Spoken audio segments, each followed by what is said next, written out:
Hi there, welcome to Rising Spirit. So, as it's December, so the end of the year, I thought we could chat about the need, the case for personal frequency vibration and why we need to keep our vibration high. You might have heard about frequencies and vibration and how to raise it.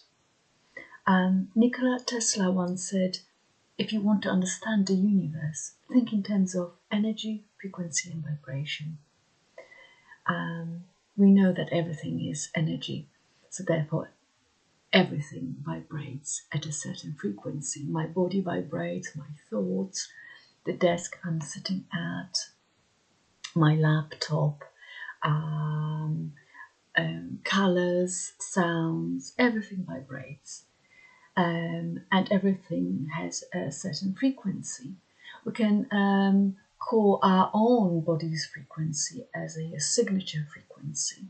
You know, when you meet someone and you pick up the vibes, and often you don't know where they come from, why you like that person, or why you dislike that person without even having spoken with them.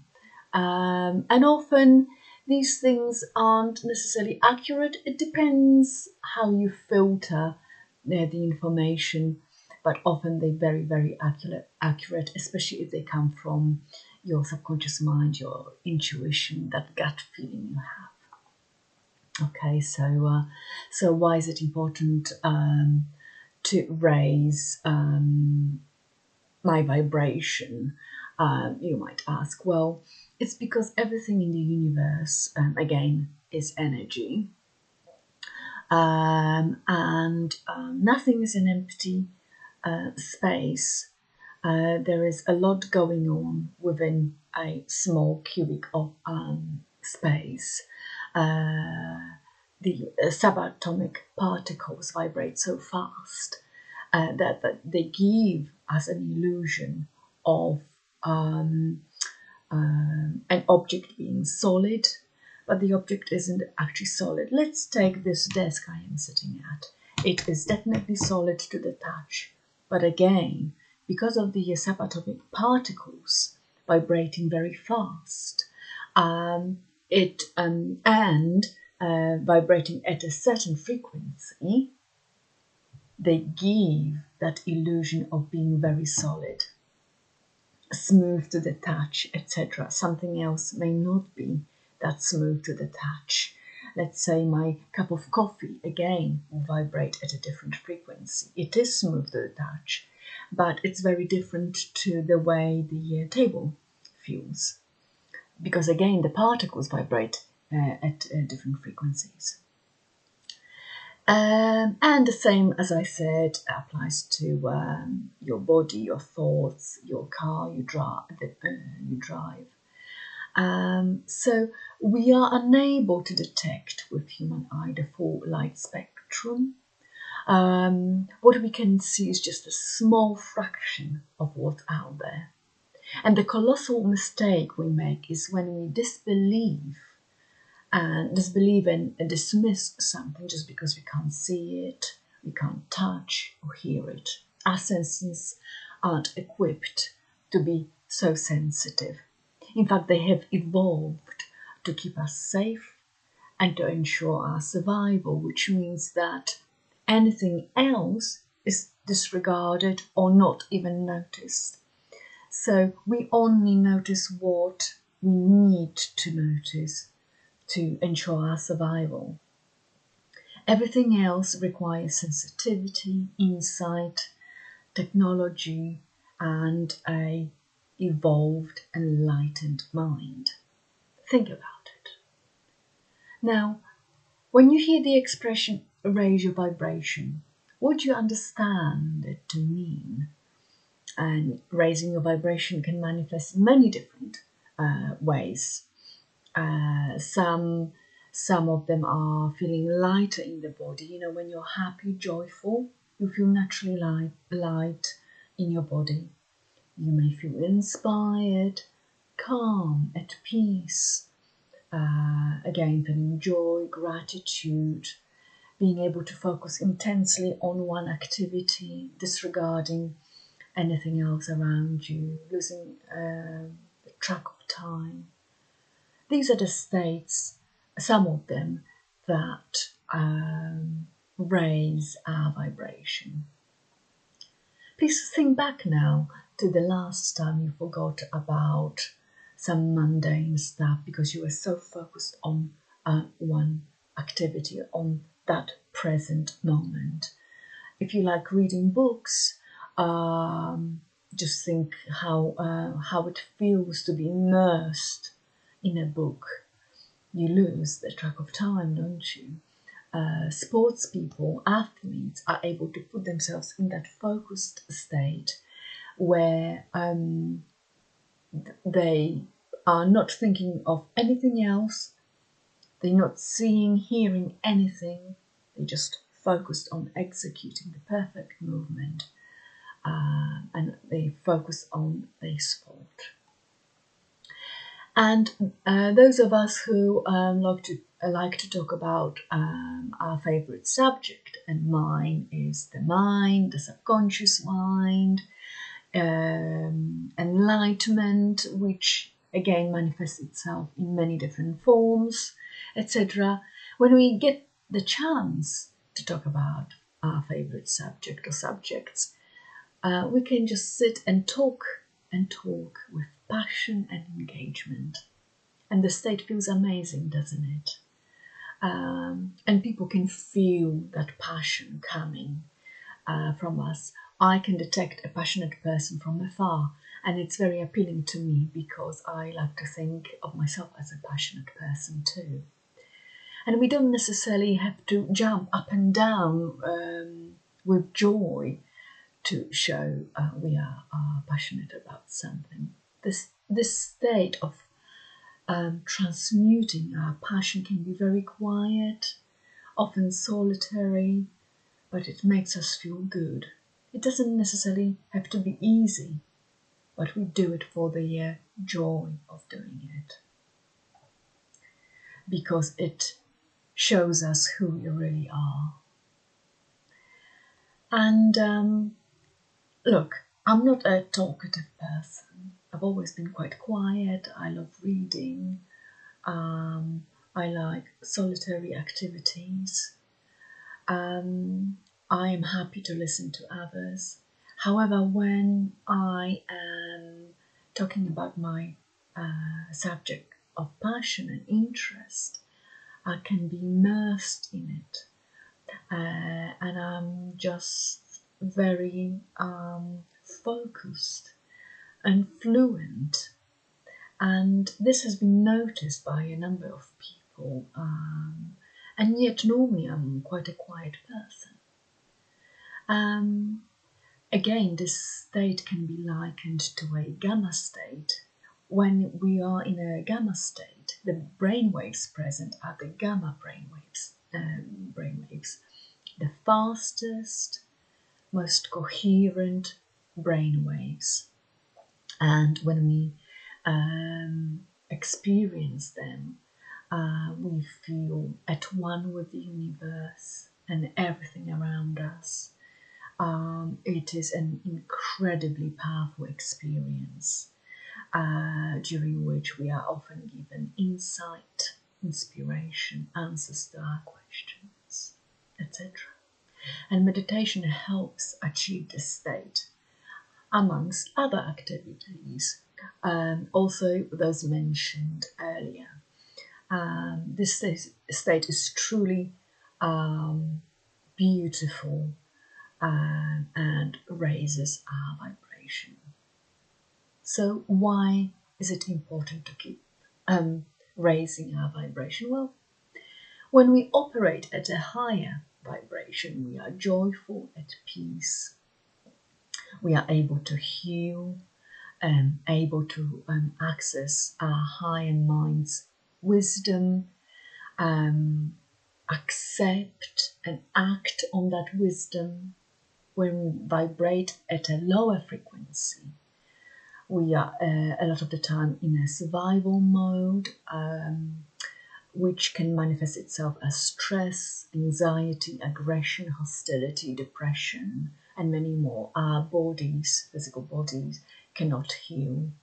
Our mind cannot focus, learn, remember things, etc.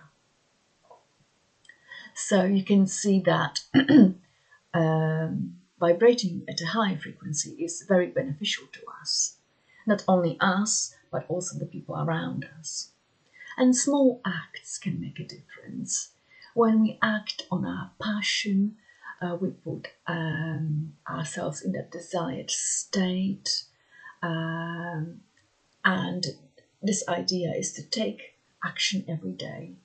Doesn't have to be a big action. Small actions are very beneficial too. It could be going for a walk in the country, calling a friend, playing the piano, reading a book, whatever makes you feel good. It could also mean, let's say, looking for a new career, enrolling in a course that could move you forward in life, booking a holiday, etc. So when we take these steps to act on our passion, we must not insist on the outcome, because we must enjoy the activities as they happen. So often we do something and we already have the desired outcome in mind. No, this actually hinders our progress.